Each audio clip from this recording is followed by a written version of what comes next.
Hey guys, welcome back to the channel. आज की video में मैं आपको बताऊंगा अगर आपका भी कार का कैमरा कुछ ऐसे फ्लिकर कर रहा है या फिर उसमें मल्टीपल डिस्प्लेज आ रही हैं तो इसका सोल्यूशन क्या रहता है। इसमें बेसिकली में कोई भी ख़राब चीज़ नहीं है। अगर हमारे में ऐसे अगर फ्लिकर हो रहा हो, अगर हम रिवर्स गियर करते हैं तो कैमरा, तो इसकी जो हमारी सेटिंग्स उठती है हेड यूनिट की, हमने ये चेंज करनी होती है। तो सिंपली हमने अपनी कार की जो सेटिंग्स रहती हैं एंड्रॉयड की, वो खोल लेनी है सेटिंग्स।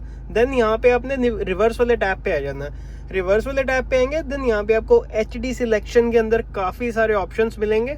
सो आपकी कार में भी कौन सा कैमरा लगा हुआ है वो आपको पता होगा। तो आपने अब इसको सही कैसे करना है, जैसे अभी मेरा ये वाला सिलेक्ट हुआ है और मैंने इसी के साथ जैसे रिवर्स गियर किया तो हमारी ऐसे कोई फ्लिकरिंग डिस्प्ले करके आएगी, जैसे अभी हमारी आ रही है। आपकी फ्लिकरिंग हो सकती है, मल्टीपल डिस्प्ले हो सकती है, या फिर हो सकता है इवन आपकी डिस्प्ले नहीं आ रही, ब्लैंक स्क्रीन आ रही है।